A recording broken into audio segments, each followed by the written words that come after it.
This episode is brought to you by members of the You Run Podcast Network. Dewey Pod Monster, Movies 4 Days, Pop Culture Reflections, Voices from the Mausoleum, You Gonna Eat That Crust, Video Tasties, The Ghoulish Gallery, The Girl and the Gay Podcast, The Horror Friendly Podcast, and The Aardvark and the Magic Moshi Do Red Dwarf. All available at yourunpodcast.com. Hello, how are you? I'm very well, thank you, sir. How are you? Yeah, not bad. Have you seen what's just been announced? The news that literally just come out 2 minutes ago, all over social media. No, should I have done? Okay. Yeah, there are aliens kidnapping men with giant cocks. And I mean, you're fine, but I just want you to know that if I'm not here next week, that's the reason. Oh, I was so confused why you were starting the show so differently. No, I thought you would be. What a knobhead. Hey everyone, the You Run Podcast. It's the You Run Podcast. You want to die tonight? Scott, I think you know who the fuck this is that's talking. Cancel Mark. I was terribly offended. Because after all, this is not our show. This is your show.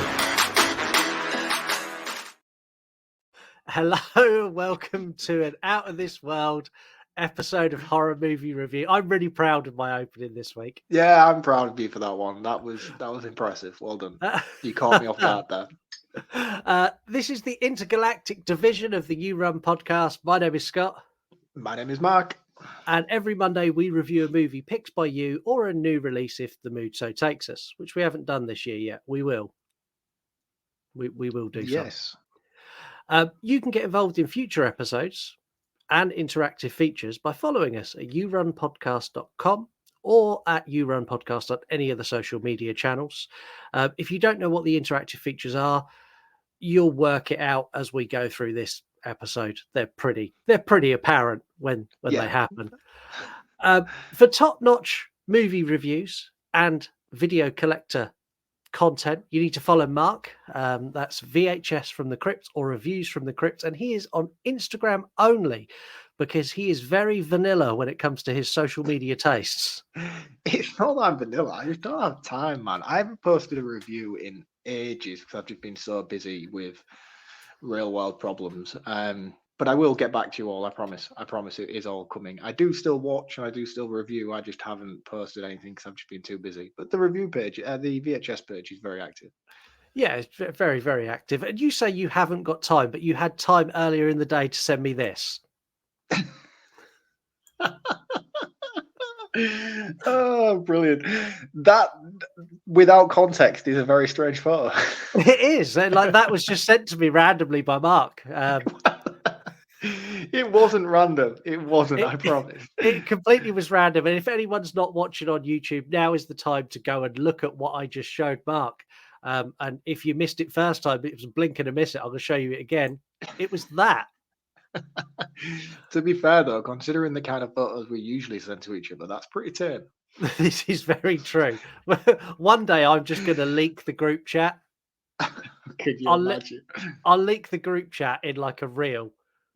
Just scroll through. The thing is, as well, though, we have some very strange conversations in that group chat, and most of them are usually started by Heather. This is very, very true. And occasionally it will go down the, I don't know, we'll go for an hour of just referring to you as different various types of daddy. This is very true, but I kind of like that a lot. I know you do. You can also send us an email, yourunpodcast@gmail.com, or leave us a voicemail by recording an audio DM wherever social media will allow that. We've not had a message for a little while. So if you want to say hi, you can. Go to any DM, and if there's a microphone button there, push it, hold it down, and we'll play it on the air, and we'll talk about it and maybe mock you, or maybe you'll mock us. But hey, it'll be fun. If you enjoy the show, leave us a review on Spotify or Apple, and make sure you click like and subscribe if you are watching on YouTube. Today is Horny Week, and this is not the first Horny Week we have had either.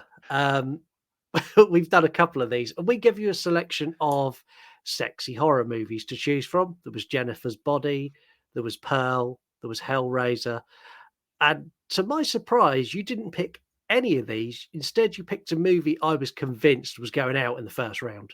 Yeah, I'm really surprised by this. I thought we were going to do Pearl as soon as I saw the poll. I was like, oh, here we go. Because we did X the last time, I think, did we not, for sexy horror? Yeah. So I thought, oh, well, we'll just get Pearl, which would have been a nice continuation. Yeah, and that's what I thought, to the point that I'd made the episode cover for Pearl. So if we get Pearl in the future, I've already done it. It's ready. The next like 6 months worth of polls, you can guarantee Pearl's going to be in it just because you've made the effort already. Just because I've done the work now. Also, I had a look today before we recorded. I went on to Spotify and I had a look. I searched for this movie and review. There's like no podcast that has covered this. I'm so surprised by that as well because it's such an iconic 90s movie. Yeah, it's bizarre. Today we're off to 1995 to look at dating pre-Tinder. A supermodel alien tries to get her groove on as a mismatched team of scientists and psychics try to put her down. It's a who's who of famous people before they were famous. Not that anyone would notice because of this.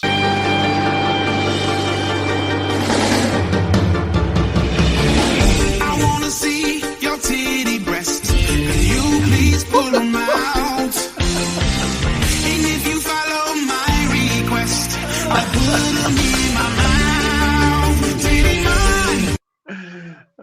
I was trying to put the connection for Pokemon together, then I had no idea where that was going. Well, it went there.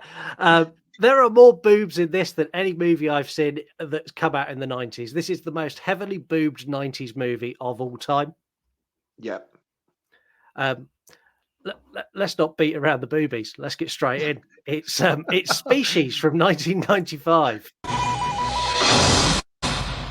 In January, a message from an extraterrestrial source was picked up at the Parkes Observatory in Australia.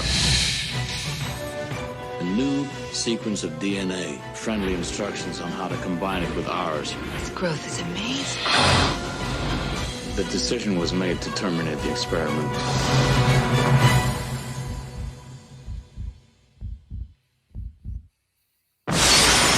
Breaking out! She escaped. We have a serious emergency on our hands. I want a team to track her. Hunt her down. You created a monster, now you want us to kill it. We decided to make it female so that it would be more docile and controllable. More docile and controllable, huh? I guess you guys don't get out much. She wants to have a baby. She'll kill anyone that gets in her way. I wouldn't hurt you. Yes, you would. Just don't know it yet. She'd have a dozen babies. She could lay 1,000 eggs. Something's wrong.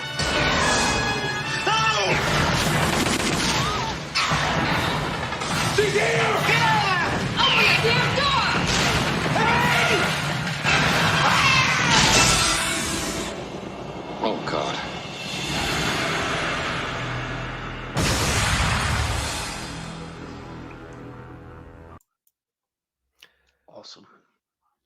Awesome. Today's episode is going to be awesome, without a shadow of a doubt. We've had another eviction from our scoring team. So Google has been kicked off the scoring team. Why? Because Google has changed the way it does its scoring and is now pulling information from lots of other sites and giving us an average. Oh, right, okay. So it's not Google's score anymore. So Google's score has been replaced with Gladys' score. Oh, for fuck's sake. Gladys isn't going to talk. Why is she coming back? She's not talking. She's not here. She's just given a score that I will share. Yeah, she is like becoming my number one enemy now, along with Eric. We need an episode where Eric and Gladys take you on in a quiz. Could you imagine the level of rage I would protrude from that? So the listeners have scored this a 4 out of 5. The Letterboxd has scored this a 2.7 out of 5. Where do you think Gladys went? Maybe a 3.5. No, Gladys went straight in with a 4 out of 5. Gladys loved this. Good for Gladys. Took Gladys ages to get a response as well on this. I think she actually went and watched it while I waited. If you've never listened before, we are a spoiler-heavy show, and here is your spoiler warning. Okay, I'm going to explain this shit to you like you're 5. Get your eyes checked. Read the damn episode title. I don't want to hear any bitching, any complaining about how, oh, there's spoilers. No, read it. If you've not seen it, do not listen. Thanks, Heather. This episode is going to be wild. I'm pre-warning you now. It always is when we get Horny Week. Also, make sure you stick around for the returning game of That's Not My Porno. Surely we've exasperated. I think that's the right word. That game by now. No, I think this game could go on forever. What do you think, Deadpool? Oh, that's not Deadpool. What do you think, Deadpool? The wrong audio cue. I'm touching myself tonight. Man, you're on fire with your magic buttons tonight, aren't you? Yeah, I am. I got really when I watched this movie, I literally went, "Oh, I've got lots of sound drops I could use for this." We open on a night sky, and for some unknown reason, the entire cast being introduced in alphabetical order. It was so odd. Yeah, but that was always a thing, was it not? It used to be a cast in order of appearance, but like this is alphabetical order. It's like Alfred Molina's first, and then it like works its way through. In like even like extra cast, like it wasn't just the main cast in alphabetical order; it was all of them. It was weird. Apart from Natasha Hendricks, because she comes in as introducing at the end. Yes, she does. She deserves special credit for this movie. We also get some exposition saying that, and this is in writing on the screen, saying that in 1974 we reached out to extraterrestrial life in the stars, sending messages into space. I'm burning a fun fact really early. That is actually based on fact. So in 1974, a research station in Puerto Rico sent out exactly what they said they did in this movie, copies of our DNA, various other things, and beamed that out into space. And some of the graphics they use in this movie is actually the graphics of the images and stuff that we beamed into space. It looks like the graphics from a Sega Mega Drive. It was 1974. I know, but come on. We're talking NASA here. Yeah, well, that's what NASA had in 1974. Wow. Yeah, but we actually done that as a species. We sent our DNA into space. But when they did that in the movie, I was like, that is the most stupid thing I've ever known anyone do. Yeah, and it's based on real life events that actually happened. It's like, here is a list, a big cookbook of how to attack us and what our weak points are. It is literally this is how we're made up. Have all the information about us, even though we don't know if you're friendly, if you're not friendly, it'll be fine. Someone in NASA sat there and went, it'll be all right, just do it. Oh, look, these people are made up of like 90% water. I tell you what, let's just chuck a huge, giant humidifier on their planet. We then cut to a research facility where we see Ben Kingsley and some other government agents watching a small blonde girl in a glass containment cell. The set design is great. I love the set design of this movie, especially this facility. We see 2 other officials in full hazmat suits, and they plug in canisters of cyanide. With a single tear rolling down his cheek, Ben Kingsley gives the nod for them to begin the murder of this poor innocent girl. His acting's great. It's very, very wonky, isn't it, in this? Just a tad. It's not necessarily wonky, it's just very hammy. And like we know, it's Ben Kingsley. He's an awesome actor. He's been in some amazing roles in his career. But like to see him play something so almost comic book level character in this, it's hilarious. It's hammy to the level he gave in Iron Man 3, hammy. Yes, which was intentionally hammy. Yeah, this I think has to be as well, because like the single tear, and then it comes back to him a little bit later, and you can see the strain in his eyes as he's trying to force another one. Yeah. After what is enough cyanide to kill an entire army goes into this little box, the girl dives head first through the glass and escapes the facility. And this movie does not take a single breath from this moment until the end. I know it's brilliant. I'm going to say it now. I think the pacing for this film, although it's an hour and 50, an hour and 45, I think it's paced fantastically. It's a very relentless movie. Yeah, it literally doesn't stop. It's like, bang, let's have this, let's have this, let's have this, boob, let's have this, let's have this, more boobs, let's have this, let's have this, more boobs. But the thing is, as well, though, it's not like it's pure action all the way through. Even the sections of dialogue and character development throughout are all done exceptionally well, that you're constantly engaged in the progression of the plot. It's very well crafted, I think, in terms of the story narrative. Yeah. That sounded very professional for this movie. I've only had like 1 or 2 beers, so give me 10, 15 minutes. Yeah, okay, that's fine. With the young girl on the loose, Kingsley assembles Earth's mightiest heroes. He doesn't, but that's exactly what this feels like. He gets Doc Ock, who's Alfred Yes, Miller. I was going to say, because it doesn't look like Doc Ock at all. This guy looks great when he was younger. Yeah. Catherine Willows from CSI, who's I knew I recognised her. Marg Hellenberger. Big Harold from Platoon, Forrest Whitaker, and Mr. Blonde from Reservoir Dogs, Mr. Michael Madsen. Yes. My God, the casting director deserves a big pat on the back and a really strong drink for assembling that cast. Yeah, it's really good because, as well, the thing is with all these characters, they don't all necessarily work well together on paper.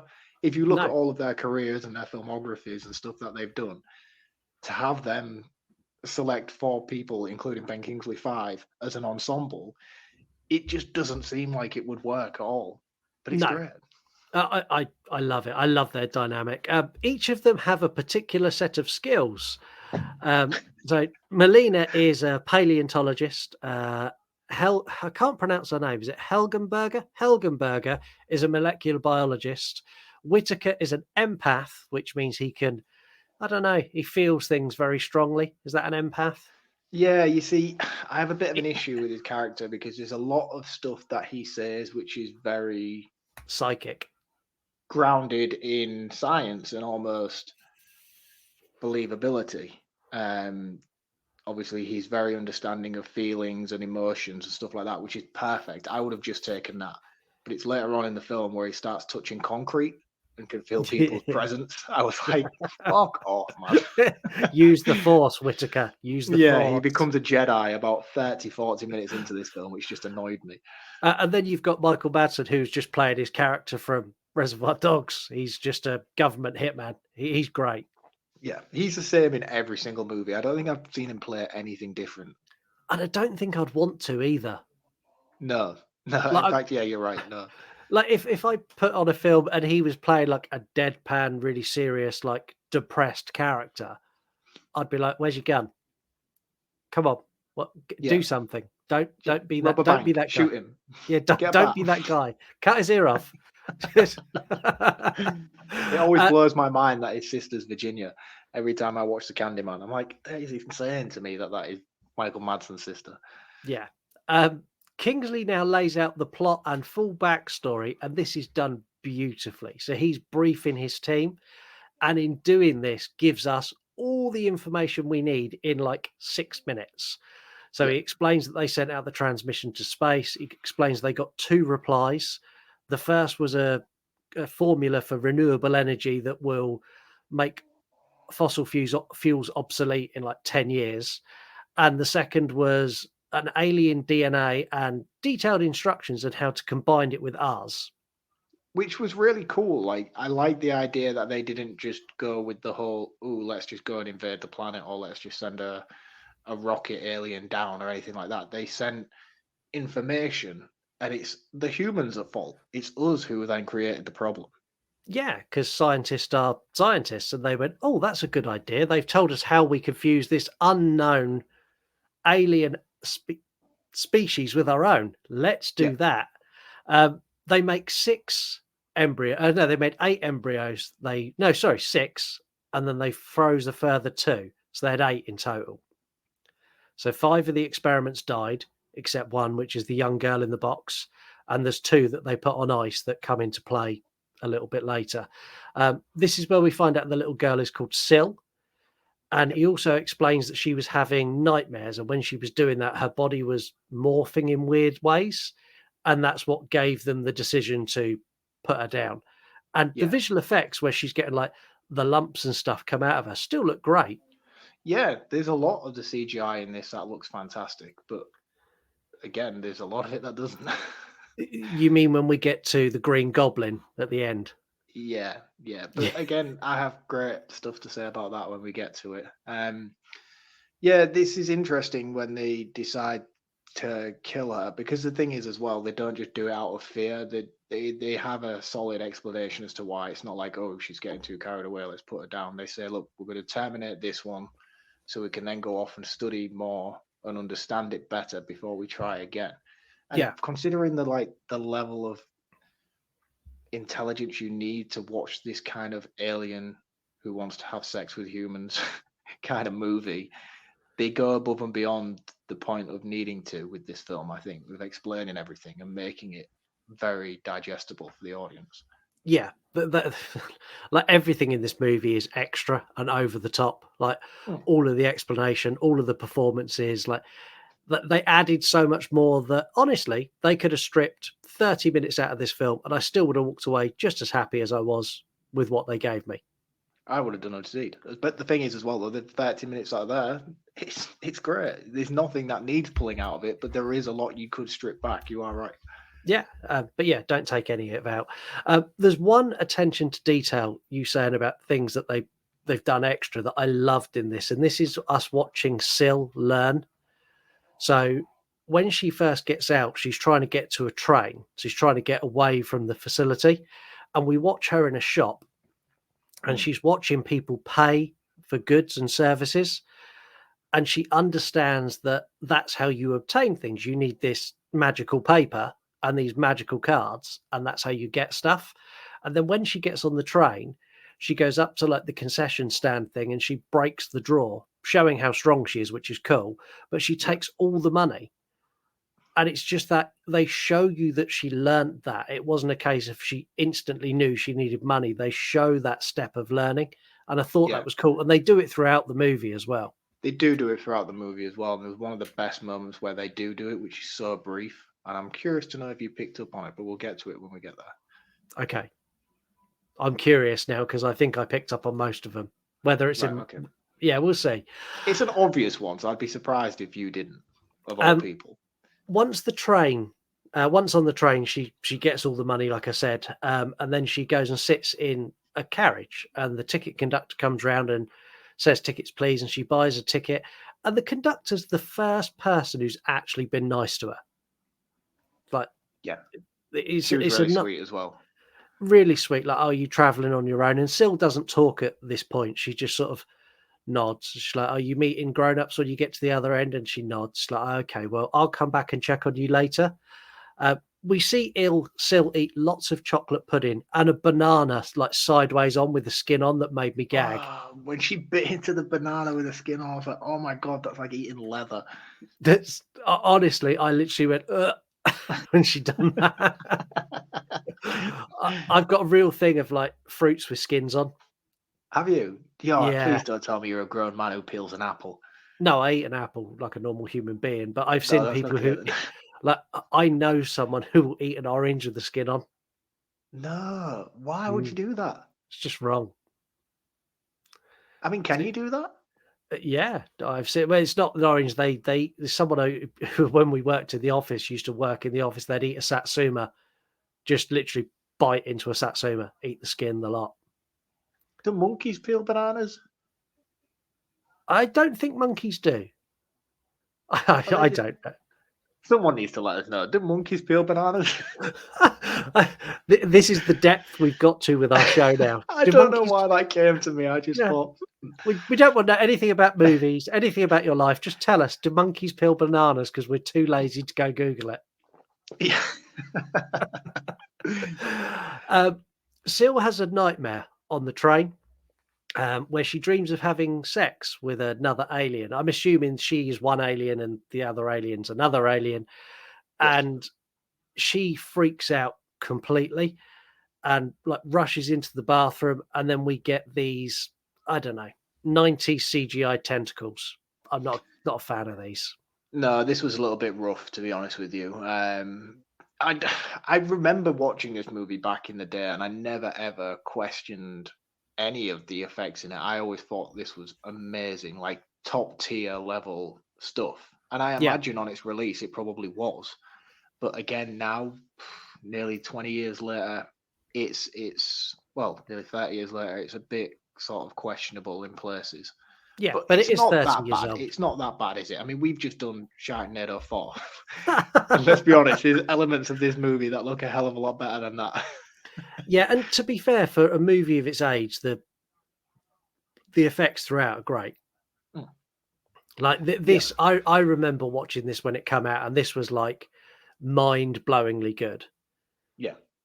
So yeah, it's not bad. Don't you think it's really strange now when you go back and watch films like this from like the 90s and stuff, and you're like, wow, that looks terrible. But at the time, you would never have the same perspective on how bad that actually looks. It just shows how far technology has come since then, because that was groundbreaking stuff. When you go from playing Sonic the Hedgehog to then watching this on a film, you're like, whoa, that is amazing.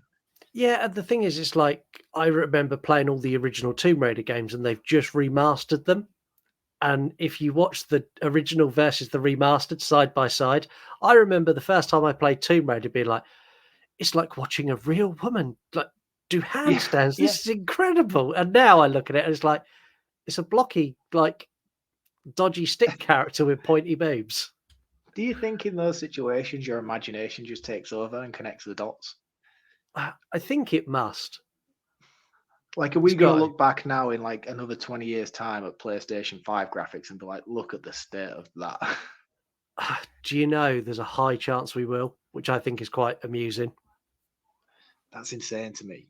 Because we were at the same stage now we were in 1995, looking back and thinking, this is the best it's going to get. Yeah. Oh dear. Well, the conductor comes back to check on Syl like she said she would. And instead of finding Syl, she finds a cocoon in the bathroom. The cocoon swallows her, is the best way I can describe it. It opens up and it swallows her in. Shortly after this, Syl emerges from the cocoon as a fully grown woman with impeccable boobs. I have to say, her boobs are incredible. Yeah, Natasha Hendricks is a goddess, man. Yeah, she's amazing. Very beautiful woman. It's not surprising to me that she would want to showcase that. No, like it. Yeah, stunning, absolutely stunning. And this is not me objectifying a woman. It might be a little bit, but this was designed for that purpose. Hey, man, there's nothing wrong with showing a bit of appreciation. No, I agree. This begins a game of cat and mouse with Syl and our team of wannabe heroes. And the way they do this is so much fun. So, like, she gets off the train and she's taken the conductor's costume. And as she gets off the train, they arrive and they completely miss her because now she's an adult. And I love this. Like, they're always one step behind. And when they're in this train car and they're like, shit, we're in LA. And Ben Kingsley's like, why is that an issue? It's like, in LA, you can't be too weird. She can go out and do the weirdest shit on the streets of LA, and that will be deemed as normal. No one will question it. Yeah. We've got a problem. And then Ben Kingsley has the cringiest lines ever of like, the battle will be won in California or something like that. Oh, God. I forgot he said that. Yeah, he does.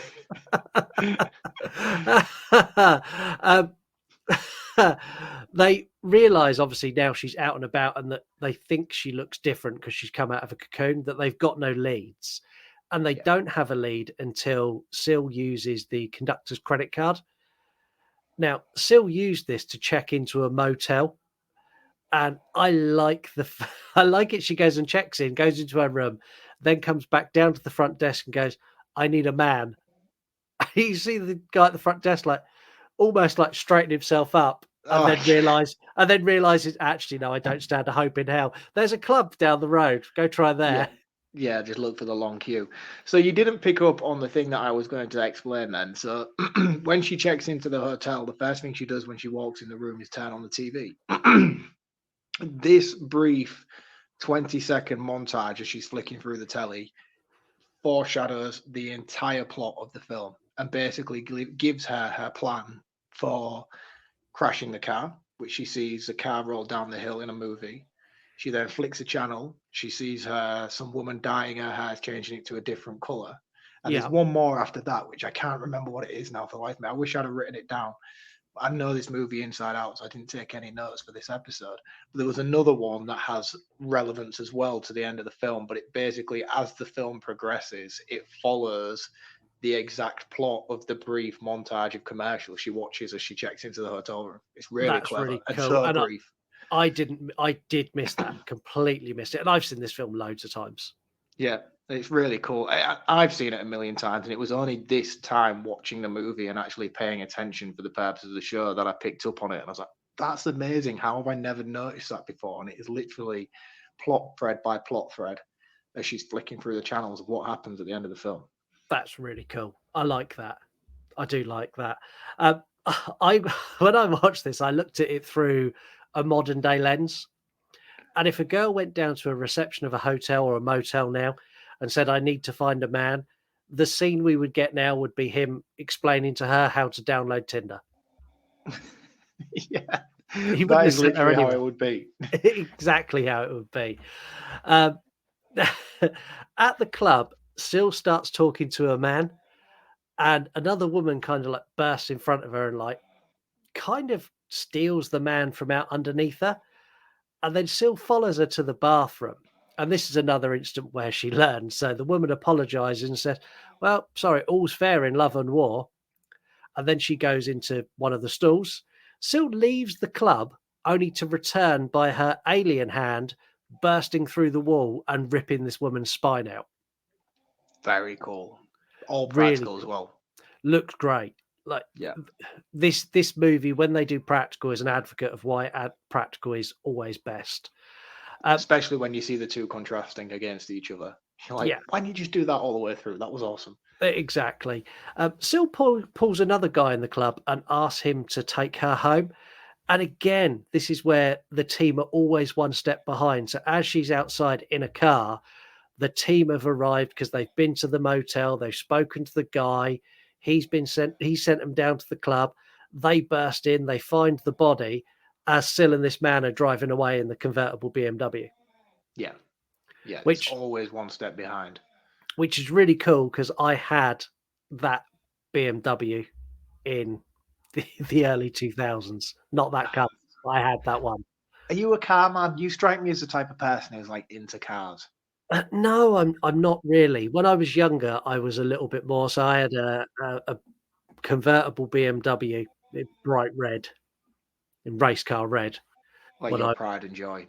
It was, and then I blew the head gasket on it, and then it cost me a fortune, and then I blew the head gasket on again, and yeah.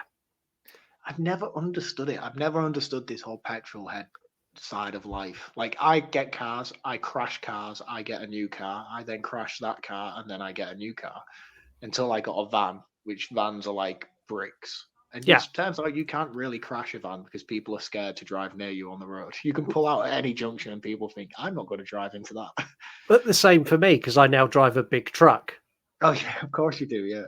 Yeah, but I was never into cars, man. Even when I was younger and all my friends were like pimping them out and putting like spoilers and lights on them.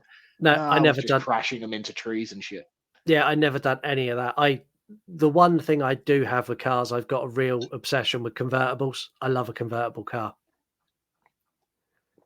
God, dude, don't be that guy. That's like a proper midlife crisis level. See, I'm aware at the age I am now, having a convertible car now is very cliche. So when I met Lisa 10 years ago, I had a convertible 2-seater sport car, which I got rid of as I got a little bit older. But no, age is irrelevant in that. Convertibles are not cool. Like convertible cars. When I see people driving down the road and they've got like a convertible and they're doing like 50 miles an hour and their gums are flapping against their ears, I'm like, dude, just get a car with a roof. Like you're in a car to drive from A to B, not to look like you do. Yeah, well, I liked him. Anyway, we're moving on because this seems like it's getting personal against me now. This guy takes Syl to his house, and he seems like a nice guy to start with. And he's like, oh, this is my house. And he's got like clap-on lights and clap-on music. And he goes, I'm going to go and get a shower. And Syl follows him and has a little bit of a sneak peek. And then they have a kiss. And it's at this point that Syl pulls away. And she's like, you need to take me back to the club. And this guy is an arsehole. Rapey dude. Really rapey dude. He grabs her by the neck and says, well, you knew what you were coming here for. This is happening. And no means no, people. And that doesn't matter if it's before, during, or at the moment you're about to finish. If a girl says no, you stop immediately. That's the thing rules. is, as well, he knows no means no, because he even says, oh, I hear you're saying no, but this is happening. I'm like, oh, you're an asshole. You've got long hair, you greasy little fuck. Yeah. But Syl makes it all okay, because Syl's like, okay, yeah, fine, we'll do this. And she kisses him, and she uses her tongue to poke a hole through the back of his head. I was like, Alien yeah, nod. good for you. It was, yeah. I literally what I put here, chest buster, but with a tongue in the head. Yeah, and the thing is as well, there's quite a lot of alien nods in this, not only in the design, but especially in the closing act where she's up in the pipe works and stuff. But it's actually H.R. Geiger who did the design work for this, who did the design for the Xenomorph in the Alien franchise. So the parallels between the two are very, very similar. Yeah, the creature design at the end is, I don't know. It's a Xenomorph with boobs. Yeah, if Xenomorph and the Green Goblin had a female baby, that's what this is. But obviously, if you know it's not an Alien ripoff, it's the same designer who made the Alien franchise what it is today. While this is all going on, Madsen and Helgenberger have arrived at the club, and they're interrogating bouncers, and they basically said, look, we think that this guy may have left with her. And they basically rush up to the house. And as they get there, Syl gone. And it's I love they almost get her every single time, but they're just like, in this instance, they're seconds behind her. And that's the thing. Every single time it happens, it's almost as if they are gaining on her slowly, because the distance between catching up with her. So like on the train, there was like a couple of hours behind. Then in the club, there was like half an hour behind. This instance, they're like seconds behind. Yeah. And Syl takes his car and she drives it until it runs out of fuel. And I like the fact that she's so confused. It's like, it's got no fuel in it. Like, it just stopped. Want to circle back to the house again before we move on. Because one thing that I think is really important to mention is why she pulled away from the rapey dude. When Madsen and Kleinenbergen turned up at the house. I do. Is that even right? It's not, but it's close enough. Berger, it's there. Something Berger turned up at the house. They find that there was a reason why he was dead, because they find out they haven't had sex. He's still got his pants on, all the rest of it. There's got to be a reason why this didn't go through, because she had all the time in the world.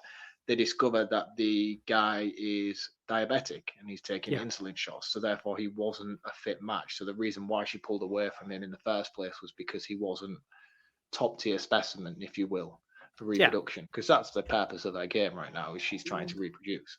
So what you're saying is that Syl is like every other woman. If it's not top tier, they're not interested. I don't necessarily know if that's the case. A lot of people have to settle these days. Lisa definitely settled, like way down the flagpole. Oh, brilliant. But yeah, I just thought that was a really, really cool thing that they did, that they didn't have to do. Again, it didn't need to be included in this movie to go that deep with its plot. You know, it could have just been she didn't fancy it, she wanted to leave. No, but they went there and they give reason why, which backed up the story, backed up the mythology of her character. And I just thought it's a really cool thing to do. Yeah, and the other thing I thought was really cool is they realise at this point that they now have no leads. They've got nowhere to go. So they head back to the lab to come up with a better plan. And their better plan is not a better plan in my head. No. As soon as they said it, I was like, really? That's what you want to do right now? They're like, well, we've got the DNA and this stuff grows really, really quick. So why don't we just grow like a pure alien with no human DNA and see what it is and work out how to kill it? And as soon as they said it, it's like, no, don't do that. No. But they do. And this is the most the thing without actually being the thing I've ever seen put to screen. It's weird as well. Yeah, like the whole setup of how they get Madsen and Hamburger in there is... Well, it's not just that, though, because they're trying to inject it into an ovum, which is a female ovum, and the whole point of it is to create a purebred alien. Yeah. But they're not. They're replicating the exact same thing that they did in the first place, which is created the hybrid sil, which is by injecting it into a female ovum, a human ovum. Yeah. Overrum. I don't know why I'm adding an M on the end of that. To create this thing. So then again, they're just replicating sil. It's just going to be the same thing. Unless I missed something and it wasn't a human ova. I don't know. I don't know. No, I think it was. I got from it. Yeah, I think it was just that was just the only thing they knew they could do with it. But like when they're doing this, you're watching it being injected into the egg, and they're watching it through a camera, and then the camera fails. And this was the device to get people into the room because Hamburger's like, oh, this happens all the time in my lab. I know how to fix it. I just need someone to help me. And Michael Madsen's like, well, I'll come. I'll help you. Yeah. And like as they do it, they change it, and this thing's already been inseminated, and it just grows literally like the thing, like just jumps out of the test tube or out of the what's it called, petri dish. Yeah, and I just didn't understand the rapid motion of it growing like it did either. Like it didn't grow. Like we see the birth of Sil early on, and they show footage from Ben Kingsley showing them the sonogram stuff where you see the rapid growth of the baby, and it grows exactly the same way that a human baby does. So unless I'm missing something with this not being injected into a human ovary, I don't know. It just seems a very odd path for it to evolve the way it did. Yeah, and it turns into, I don't know how to describe it. It's like like a tentacle monster thing that just whips around the floor. It's a little bit like a face hugger without legs. Yeah, it's weird. That's what I mean. It's weird. Like I needed more context to the science behind it, which again I know we've said throughout this movie review already. It's like this film doesn't need it, but because it's provided it so well throughout, when we get to something like this that doesn't have it, it just doesn't make sense. But this movie didn't need this scene at all because it doesn't add anything to it. They don't achieve anything from this. So Kingsley locks them in there, and Madsen makes like a makeshift flamethrower to try and kill it. And it's actually Forrest Whitaker's character who lets them out because he's an empath and he can feel their pain. Yeah. And then they torch the entire room.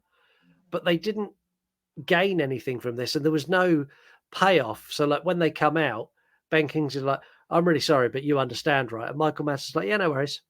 Like he wasn't angry. And again, there was no like, there was an importance of keeping them trapped in this room. There's like, we can't let you out. We can't let you out. When really they just opened the door, they ran out. They didn't stick them in any sort of quarantine. It was just a case of, oh, well, you're out now. Okay.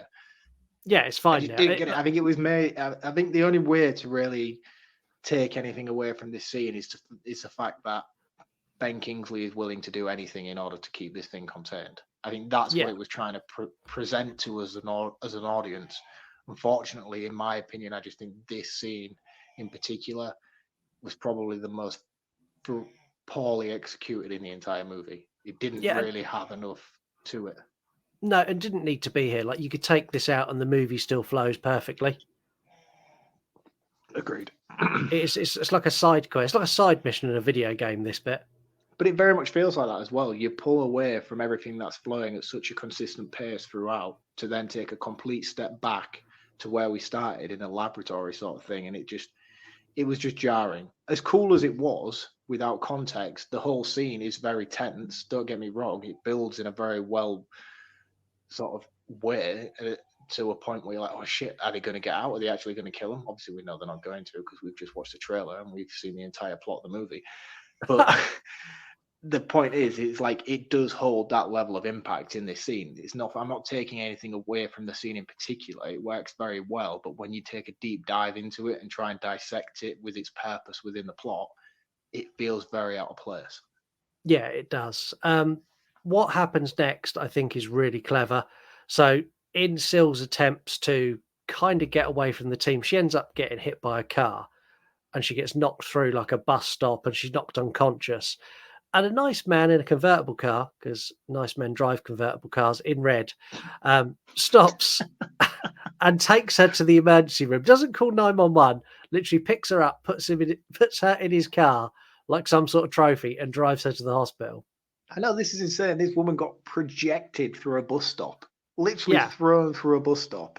The perfect thing to do would be like, do not move the body, put her in recovery position in case she's broke her back or anything like that. If we touch her, you're only going to make it worse. No, he picks her up like he's the bodyguard and walks her to his shiny red Corvette and drives her to the hospital. I'm like, what a douche. He's got long curly surfer hair as well. I'm like, oh, you're a prick. And even worse, when he gets there, like the woman behind the reception is like, has she got insurance? He's like, oh, just stick it on my credit card for now. I was like, oh, you're such a dick. Oh, God. I feel like Careless Whisper should have been playing behind him as he walks through the door. The scene where her shoulder repairs itself in front of the doctor is really cool, though. Yeah, again, CGI at its finest, especially from 1995. This looked fantastic. And I think if I'd seen this in a movie today, 2024, still would have looked great to me. I would not have questioned it in the slightest. Yeah, and his reaction is really funny as well. Because he's like, holy shit, oh my God. And then another nurse like, we've just had a child burn victim come in. He's like, what? And like, as he's distracted, Syl just gets up and walks out. And as she walks out, she collects the man with the red Corvette and goes, you going to take me home? And he's like, did the doctor say you could leave? She's like, yeah. They were fine. It's a miracle. Okay, let's go. Let's go. And he drives her up to his nice big house in the hills of LA. And his house is awesome. Looks lovely. It's a very, very cool house. And it's called The Villa. Yeah. Syl is on her mission to get some human dick. She's trying really hard. And the thing is, as well, she's amazing. I don't understand why she's struggling so much. No, I really don't. So while she's gone to the house, the team have now got the information from the hospital, and they know it's this guy, and they're trying to call his house to get hold of him, and they're driving up there as well. Now, his phone rings, and he wants to get out of the hot tub where he is. I don't know. It's the most unrealistic thing in the world. He's got the hottest woman in the world naked in a hot tub who's frantically trying to remove his swimming shorts. There are only two reasons you get out of that hot tub. One is if you're married and your wife just got home. And two is if you're not into hot women. That is the only reason. A knock at the door, a phone ringing. Fuck, people breaking into your house and firing weapons around is not enough reason to get out of that hot tub. Also, him saying, no, let's take it slow is absolute bullshit. Like, I'm not buying this. I am not buying this. I'm a man. I know this situation would unfold very differently for me. I would be dead, but it would have been a great way to go. What a way to go. I'd have been smiling at the end. I'm just trying to be so careful what I say on this episode. I've thrown caution to the wind ages ago. Oh, okay. You can take the hit for both of us then. Yeah, I think it's only fair. How about you, Deadpool? I'm touching myself tonight. Anyway, the team arrive as she's about to get her way. And the way she silences him, because he goes to call out for help, and she like uses the tentacle that goes straight down his neck, and it comes from her boob. Brilliant. I didn't get this. I was like, why is that going? She's trying. I've had sex before. I know how it works. That doesn't seem like that's how it works. No. And she inadvertently kills him. She doesn't mean to kill him here. Like, this isn't a pure accident. She wants to mate with this guy. He's like the perfect specimen, but needs must. She needed him to be quiet, so she drowned him. She makes a run for it, but she doesn't have time to get her clothes off, so she runs away naked. She stops in the bushes, and we see her looking through a fence where we see her eye change from human to alien and then back to human. And she's admiring Michael Madsen, and she is not the first woman to do that. I don't get it. What? The Michael Madsen thing. He's a hunky dude. How can you not get it? Is he though? I think so. Like, I know loads of council workers that look and talk exactly like Michael Madsen. Okay. She eventually gets into a stranger's car, stark bollock naked, and asks a lady driver for help. I don't know what I'd do if a woman got in my car completely naked and went, "Please help me." I'd be like, get out, I think. I think I'd be looking for help myself. I'd be like, Yeah, I swear I didn't do anything. Yeah, like literally hands would be up so like people could see my hands that I'm not doing anything I shouldn't be. Now the team have no leads at this point. Like she's got away again, and Ben Kingsley said they're going to go and scope out the club in case she returns. Sil is super smart, and we see her dye her hair, and she's got the lady who helped her tied up captive in her house. Now, No, Sil she doesn't cuts dye her. her hair yet. Does she not dye it now? No, she dyes it later on. Okay. She dyes it later on before she goes to the. Yes, she after does. they think she's dead. Yeah, this is so where she goes to the lady whose car she got into, the back at her house. Yeah, and she sets cuts her in thumb plan off. the motion. Yeah. So Yeah. this is where she sets a plan in motion. She cuts her thumb off. She cuts the other lady's thumb off. But you don't know. It's really clever how it's done as well, because you don't realize how it's going to work. Yeah, see, I thought she cut her thumb off and then we watch it grow back, which still looked okay. And then she cut hers off. I thought she was trying to work out if human thumbs grew back.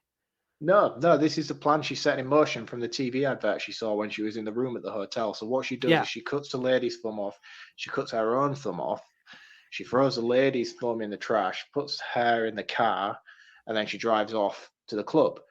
Once she gets to the club, while they're all there trying to renaissance again to try and find her, she inadvertently makes herself on display. She's like, "Here I am," and showcases herself. So they have this car chase, which ensues. She's got the lady who she jumped in the car with earlier, like the seat laid back so nobody else can see her, that they think she's in the car on her own. They have a high-speed pursuit.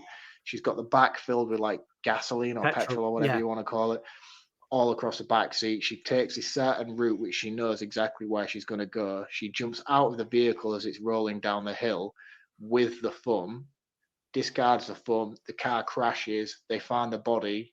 Well, they don't find the body, but the woman who was in the car had a thumb decapitated. They find the thumb, the DNA test the thumb, and they think it's her. They think they've killed her, and that's it. It's game over. Really, really clever. Yeah. Considering she's only been alive 2 weeks, she's doing all right for herself. She's doing really all right for her. Well, it depends how you look at it. She's had 3 or 4 failed relationships, and she's murdered a few people, but beyond that, she's doing fine. Give her another month, mate. She might have more marriages than you.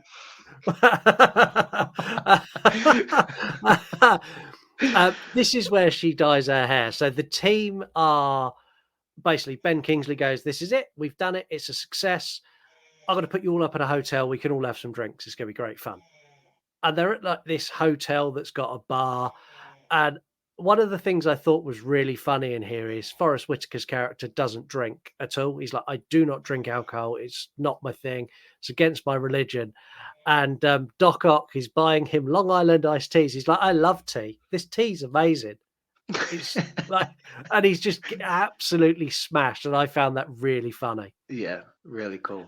Really cool. I like Forrest Whitaker's character in this a lot. I just think they set him up to be a very cool character, but then they just lose him along the way, I found.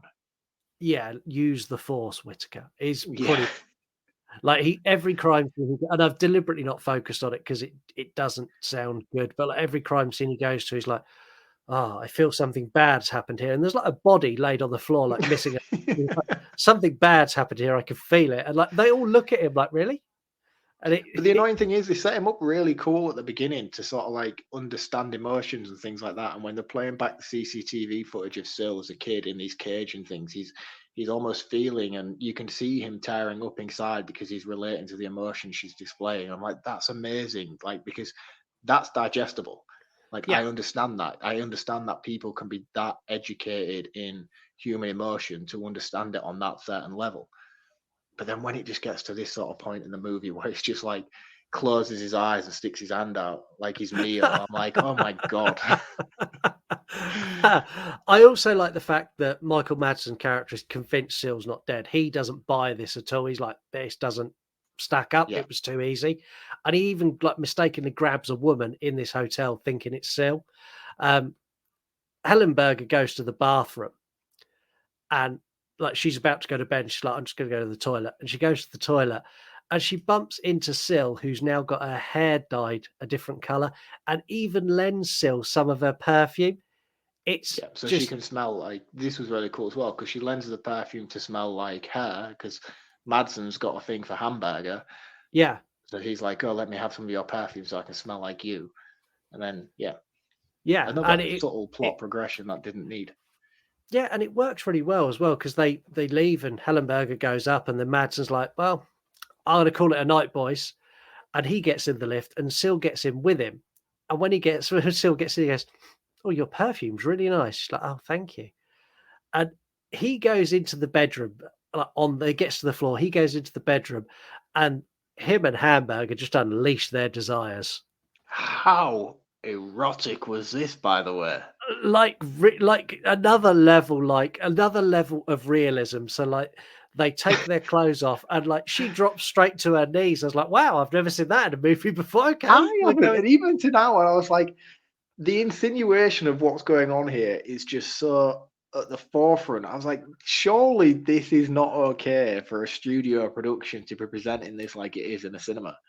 Because it's like stand up, and you just see his legs like bowed like that over the screen, and just her face popping through as she pulls his boxes down. You're like, well, she's gobbling.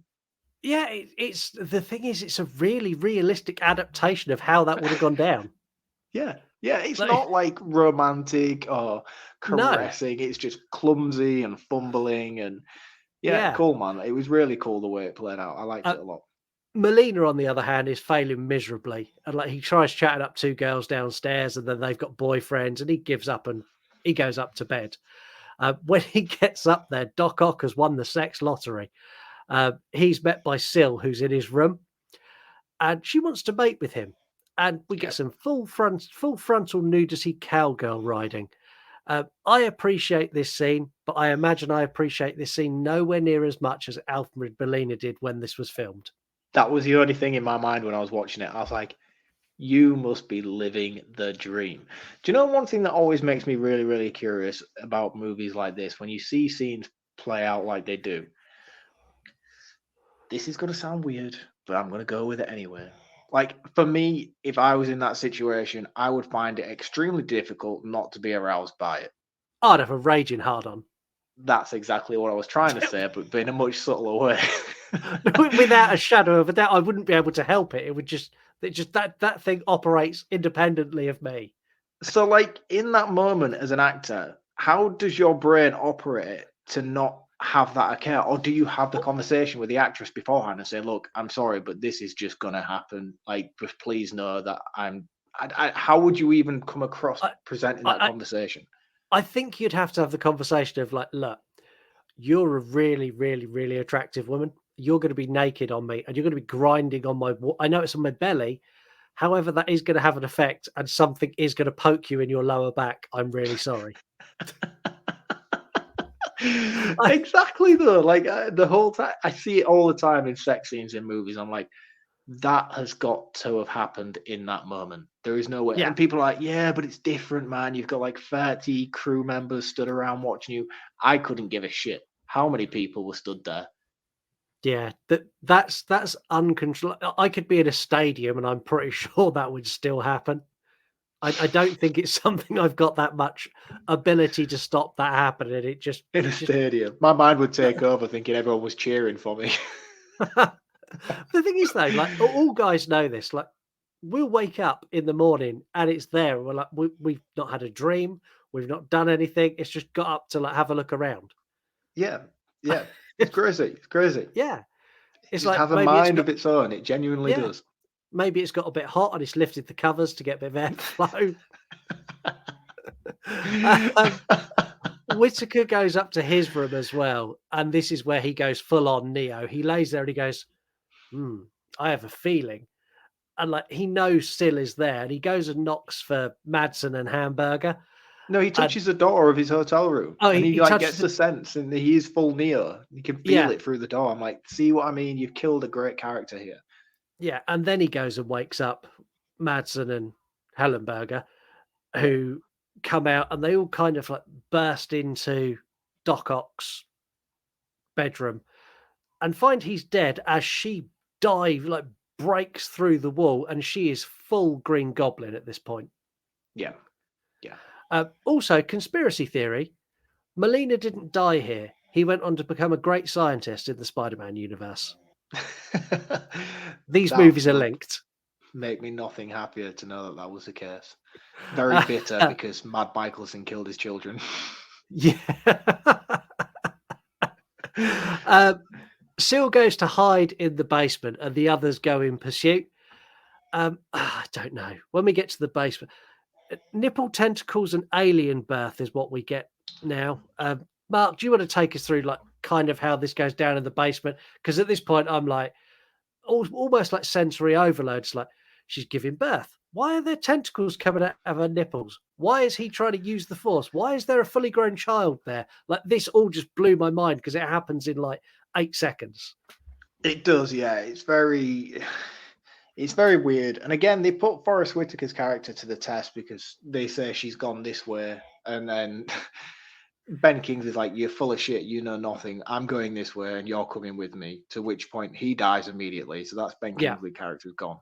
There's some really cool scenes here. Again, it's very this scene in particular is very contrasting of the Alien franchise. You get a lot of like deep water stuff where she's swimming through the water rapidly fast, and then she's hiding in pipework and in shadows, and she looks like a xenomorph.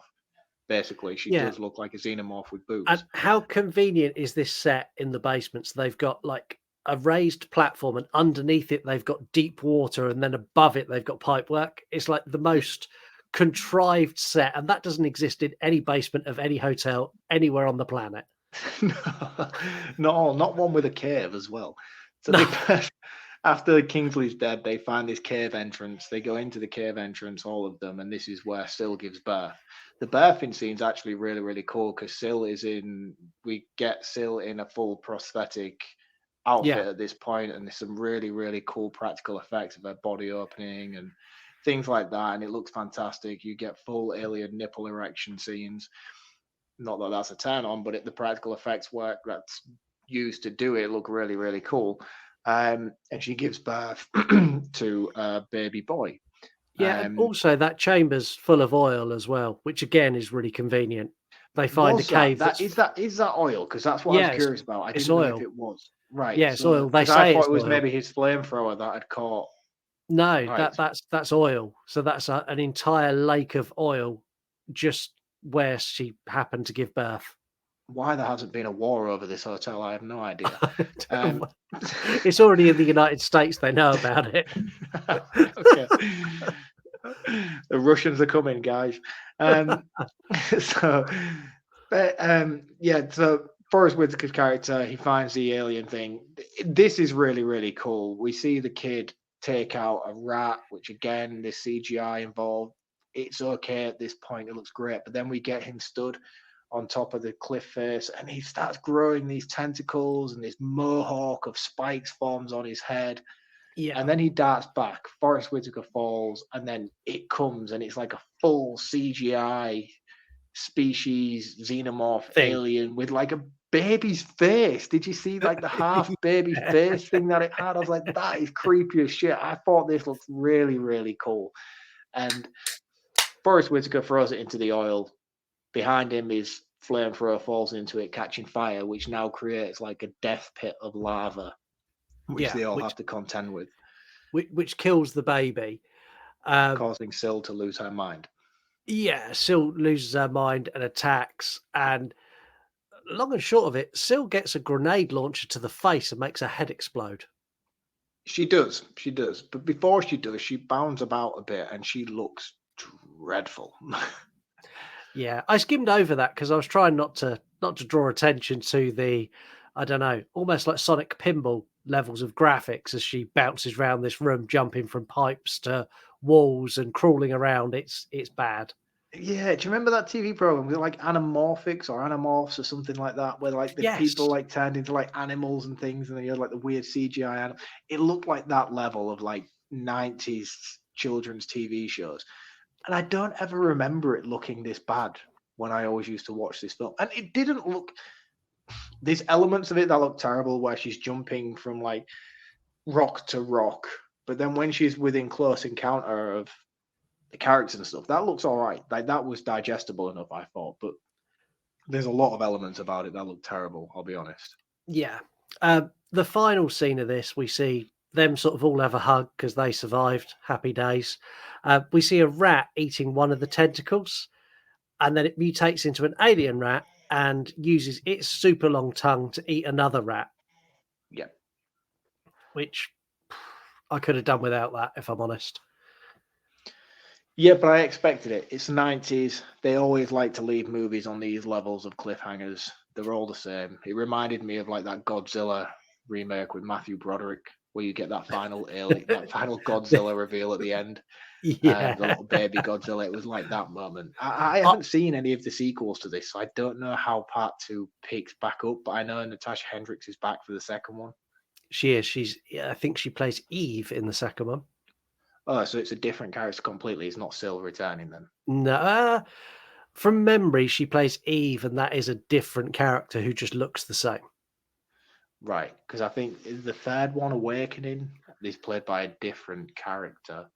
Or maybe she's in the third one. I can't remember how many of these movies there is, but I know one of them. I think the last one was played by somebody different. Okay, well, that's that. Let's take a break. Video Tasties is the ultimate YouTube channel for movie fans. Whether action movies are your thing or you like a romantic comedy, Video Tasties has you covered. With regular live watch-along parties, top 10 countdowns and reviews and so much more. Not to mention, Video Tasties also showcases his very extensive VHS collection for you all to enjoy. This is an account that must not be missed and is an absolute must for any movie fans. Go check him out at yourunpodcast.com. So make sure you go and check out Video Tasties. Also, all the other network members at yourunpodcast.com. We've just added 2 new members to the network. So we've now got the Girl and the Gay podcast has officially come on board, and the Horror Friendly podcast as well. So go and check those out as well. Should we do some 3-word reviews? Let's please. Let's please. Yes, please. Let's please. I'm really struggling to speak tonight. I don't know what's going on. People had scope with this movie. I would like to say that the You Run podcast does not necessarily endorse or agree with any of the 3-word reviews that appear on this show. Let's start with threads. Ara R. Breed's story. Pause button rocks. They're a writer. Over on Slasher, Oh My Guts, Natasha Hendridge rules, and they're a mask creator and merch store. Over on X, Dean Adlington, Naked Sex Alien, that's a YouTuber. FT138, Boobies, and they're a horror account. Derek Eyeball Soup Griffin, Alien Sex Fiend, and they're a horror account. Instagram took the biscuit this week. They really come out in force. The Random Horror Show, Naked Alien Chick, and they're a horror podcast. Your nemesis, Randomly Eric, he ran out of lotion. They're a book account. We've got BJ Mumbo, Pants Are Off, they're a YouTuber. We've got Romeo Tutor, Not Enough Credit, and they're a podcaster.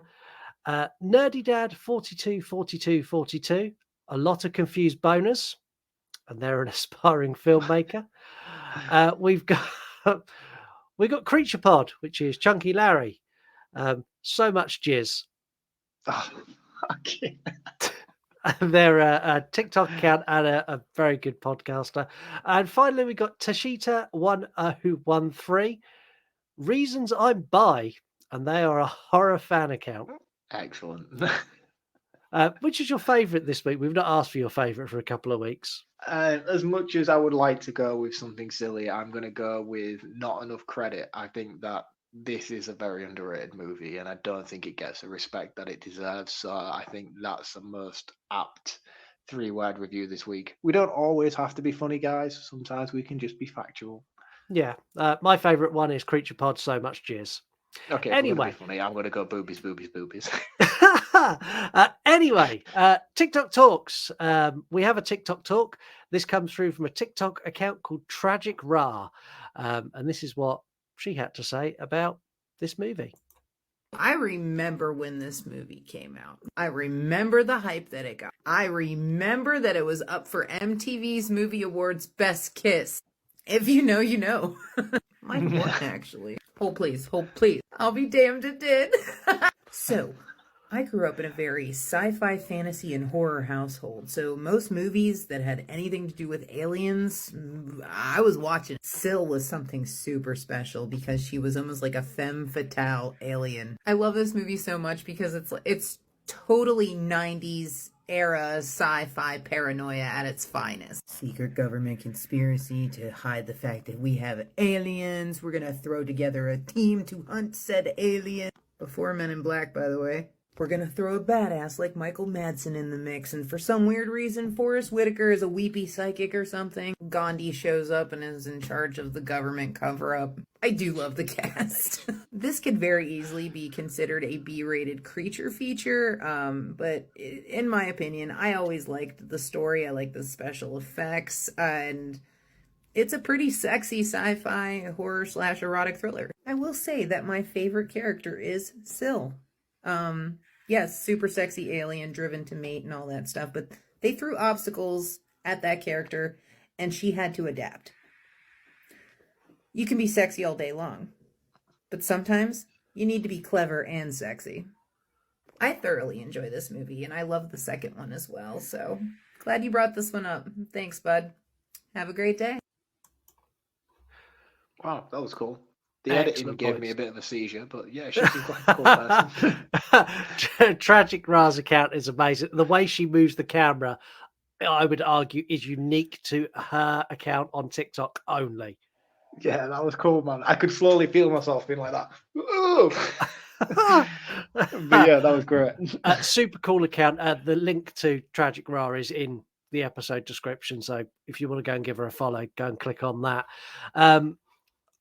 Get your notes ready. Oh, shit. 1, 2, 3, 4. It's that time of the week. Time for Mark to recommend an account.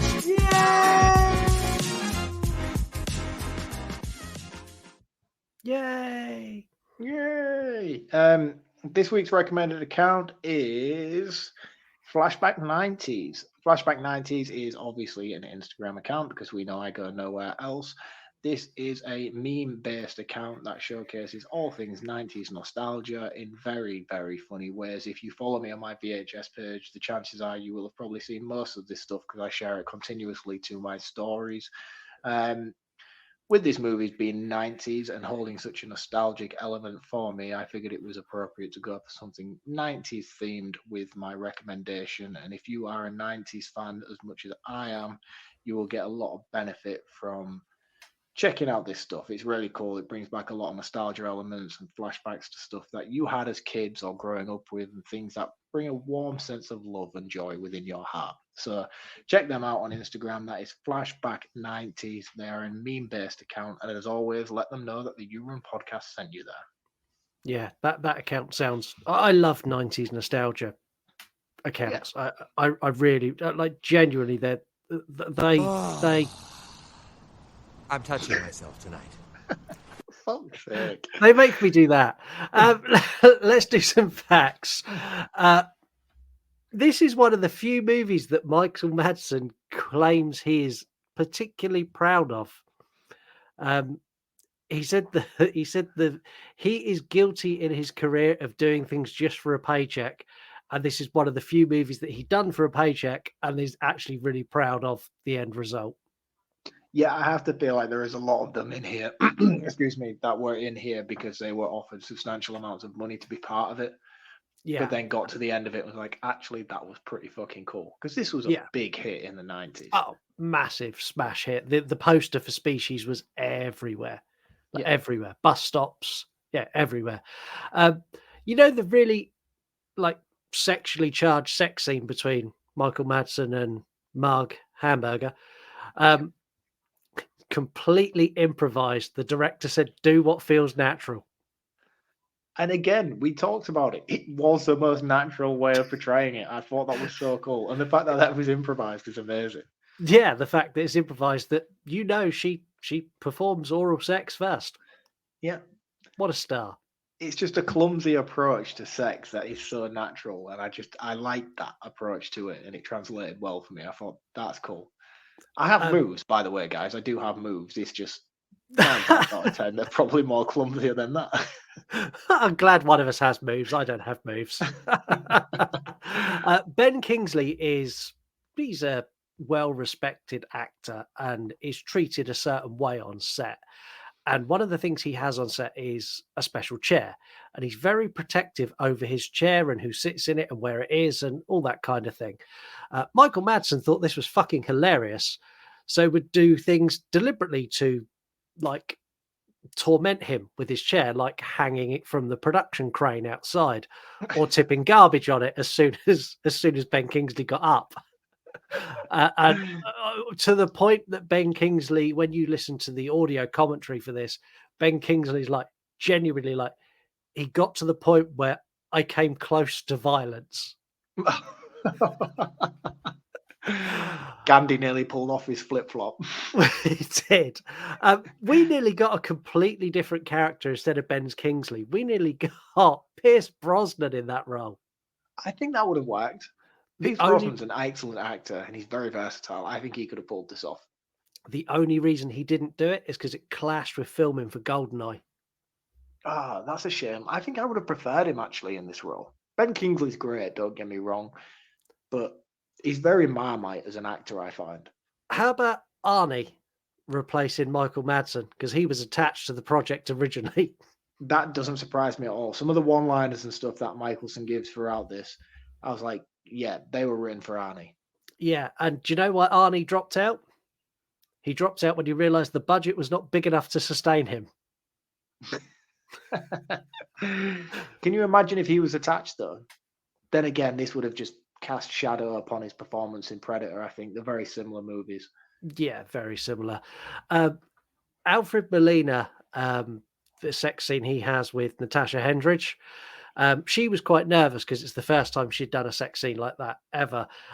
Molina apparently lightened the mood by making jokes and saying that it's the first time he'd done it as well.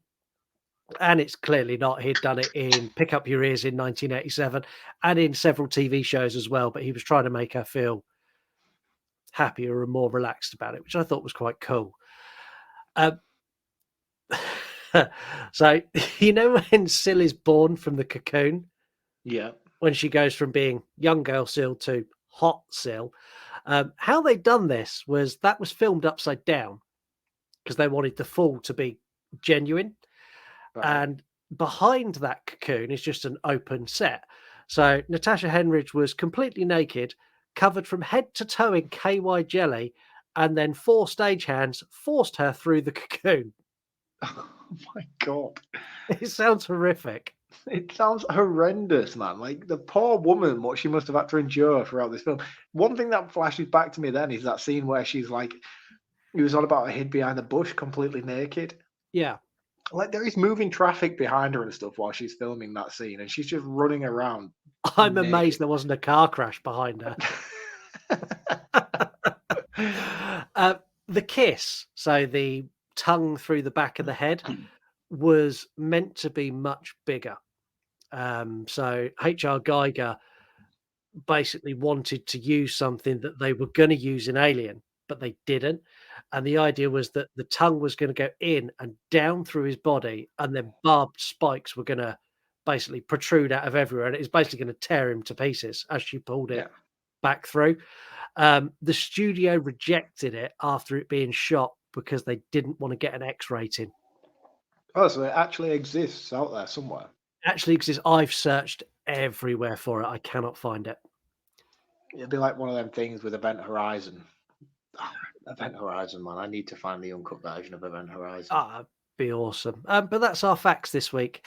I think it's time we whip out our game. Man, you and your puns need to stop. They really do. And do you know the best bit? There's a thing about this game that catches people off guard every time. It's caught Jim's Retro Emporium. It caught him when he was in the post office. It's caught numerous people when they're sat in their cars. And it is the music to this game. And I've done away with the music, so you don't have to worry about that. So instead, we are going to play That's Not My Porno.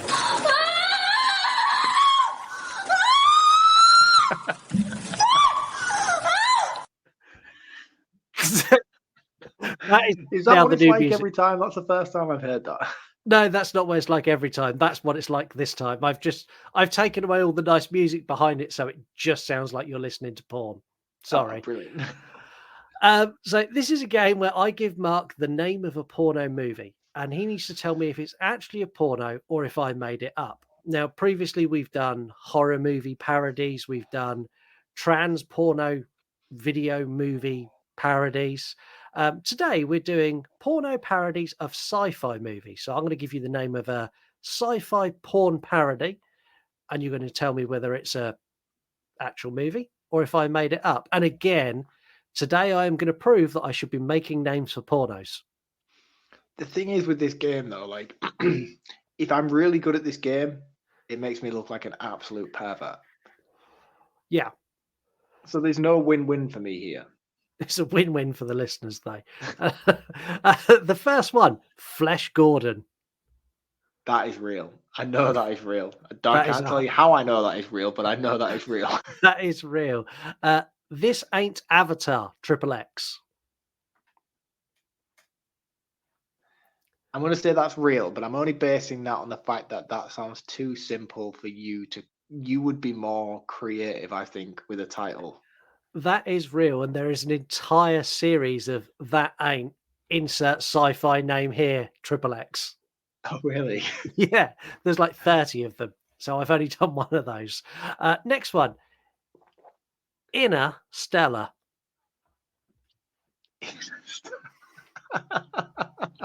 I feel like that's you. That's got to be you. That is 100% me.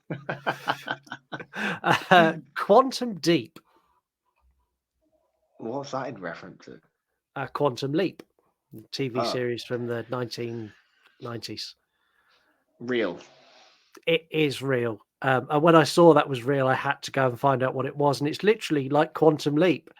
But every time they jump into another sexual situation in a different time period. Lots of costumes. That sounds quite good. Alien Big Erection. Alien Big Erection. Again, I feel like you could do something more creative than Alien Big Erection, so I'm going to say that one's real. No, that one's fake. I made that one up. Oh, dude. Well, you let yourself down then, haven't you? Yeah, I think so. Sex Wars. Yeah, that's real. Surely to God. That is real. It's got the same cover as Star Wars as well, just they've used their own characters. Like, you remember the original, like, 1970s Star Wars cover with Luke Skywalker holding the lightsaber up? It's that, but a dildo. I was going to say, if it's not a dildo, I don't care. Starship Poopers. Starship Poop. That sounds more like a spoof movie than it does a porno movie. I'm going to say not real. That's not real. The Load Warriors. As in Road Warriors. Well, yeah, the Load Warriors, yeah. I'm going to say real. That is real. 2069, A Sex Odyssey.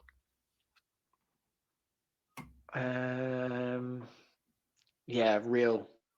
No, it's not. That one's... No, that one is real. I'm kidding. I was going to say, if that was you, mate, then well done. That was amazing. District 69. No, that's got to be you. Only just based on the fact that we did that a couple of weeks ago. That is me, but that would be a great name for a porno movie. It would be. It would be. And the last one, Ready Porno 1. As in Ready Player One. Yeah. I kind of want this to be real because I've seen Ready Player One, and that's an amazing film, and they could do some amazing things with that porn parody. Really could they? You've got Pokemon, you've got Zelda, you've got Mario, you've got Sonic the Hedgehog. You've got all the horror characters. Oh yeah, Chucky and everything's in that. That's a cool little film, actually. Was that Spielberg? Yeah. I'm guessing the porn parody version was not Spielberg. Well, that's if the porn parody is real. I want to say real. It's not. That's one of mine. Oh, again, bravo, sir. Well done. Yeah. So, like I said, any porn studios out there who just want me to come up with names of porn parodies for them to go and make, I've got an entire collection of these. We could play this game forever. When you said it was coming back, I was like, surely we are done now. No, like the thing is, the more we've played this game, the more I've looked at unsolicited porn on the work computer, and the more I've realized that there's this entire genre of like porn parodies. There's porn parodies of TV series, porn parodies of like pick anything in media. There's porn parodies of music albums. Wow. Yeah. Where they've But it's got an industry, man. It's like a multi-billion-dollar industry. Yeah, sex sells. This movie is case in point. Which blows my mind, given the fact that internet porn is so freely available these days. How do they make money? By selling the DVDs and the digital copies. Yeah, That but people people want have got it for free now. Why do you need to pay for it if it's for because free? people want to see these. That people look at these as like pieces of art. They want to see the that people want to see the Star Wars sex story, and they'll You can watch get it. it for free on the internet. No, lots of these you won't find for free. You'll have to pay for them. They're behind paywalls. Patreons.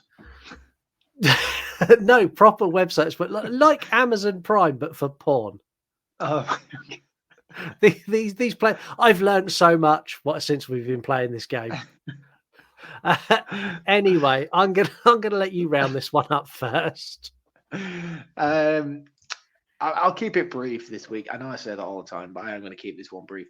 I think Species is a fantastic 90s sci-fi action horror romp. It's wild, it's wacky, it's over the top, but it's engaging, it's very well paced, it's very well cast, especially when you take into consideration the casting from Michelle Williams, who played the young Syl, to the transition into Natasha Hendricks, who played the older Syl. I thought that was incredible casting from the two, especially considering Michelle Williams' first role was in this movie before she went on to Dawson's Creek and all the rest of it. And Halloween H2O. That's how I know her. That's what I know. Halloween H2O. It's Michelle Williams. Yeah, she's okay. fantastic. So she transitioned from this was her first role, and I thought the casting between the two was really, really good. It would be difficult to pick fault between that. A lot of times in films where you have young actors and then you flash forward to the older actor, it's really, you have to just make that logical leap in your mind. But I found this one to be one of the most solid ones there is out there. CGI is very wonky in places, but I think that's more a product of its time. As we've discussed on this episode, I think when I first watched this many, many moons ago, that I found it to be the peak of what was achievable, and I thought it was fantastic back in the day. And yeah, boobs. Yeah. 4 out of 5. And stupidly, I'm just looking at our backdrop now that we've got for this episode, if you're watching on YouTube or on Spotify. And I don't know whether I'm going to get that backdrop past the algorithm on YouTube or Spotify. Yeah, surely. That's just ripples in water, is it not? Yeah, I think I may have to dispute that with YouTube for a while, but we'll see. Anyway, 4 out of 5 is a good score for this. Is this the quality of Alien? No, absolutely not. Does it mean I enjoy it any less? No. Well, yeah, it kind of does. I don't enjoy it as much. No, I was going to say, I don't know why I said yes, because no, it's not Alien standard. But this movie's great. The casting is fabulous. And lots of these weren't huge stars when this was cast. And if you look at this as almost like a catalyst for these people's careers, what they went on and done afterwards. Like this is pre everything that's of note for Forrest Whitaker. It's pre everything of note for Hamburger and pretty much for Kingsley as well. Like obviously he'd done stuff before this, but this movie was like a kick up the arse for all of their careers. Michael Madsen especially. Had he done Reservoir Dogs before this? I don't think Reservoir Dogs was out prior. When was Reservoir? I'm going to have to check. Both of us just picking our phones up at the same time. Yeah, so this is 95. So Reservoir Dogs was. Something tells me Reservoir Dogs may have been before. 92, yeah, 3 years before. Yeah. Yeah, but again, Reservoir Dogs wasn't really about him. He had one scene in Reservoir Dogs that's memorable, and everything else around it was other characters. Yeah.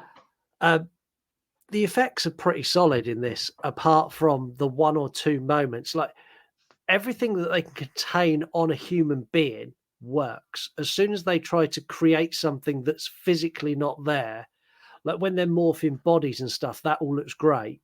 But when they create something that comes off the body, be it a tentacle or whatever, like a thing that whips out and that looks shocking. And it does look shocking, but it doesn't look that bad.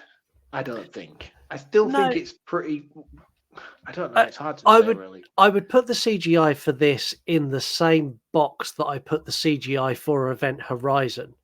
Like, some of it looks amazing, and then other bits, like in Event Horizon, where you've got stuff free floating through the ship, looks fucking terrible. Gravity water when he goes, oh, yeah. So I put it in the same boat as that. There's no real negatives for this for me. No. There's nothing in here that I go, oh, that's really bad, or I hate that. It's just a B movie, sex, alien action movie with horror elements, and with probably the best boobs in the 90s on display. Yep. What's not to like? I'm going to poll number 2. This could be a new series for us, I think. I would like to do number 2 because it's not one of those films. Like, I think the first one is so iconic and nostalgic that I love it for what it is, but it doesn't entice me enough to go on and explore the sequels. I think like this wraps up in a very nice, well-rounded arc for it not to need to go any further. But I am curious to do it. We'll sling 2 in a poll. Backing. Yeah, I think that would be fair. I think put 2 in a poll and see where it goes. We'll get 2 in a poll later this year and see if we can get some more naked sex alien. This is a 3.5 out of 5 for me. It's good. It's not great. That's all we've got for this week. We're going to be back next week with our new episode, which is A24 Love Week. I can't tell you what we're doing because as we're recording this right now, the final of that is happening.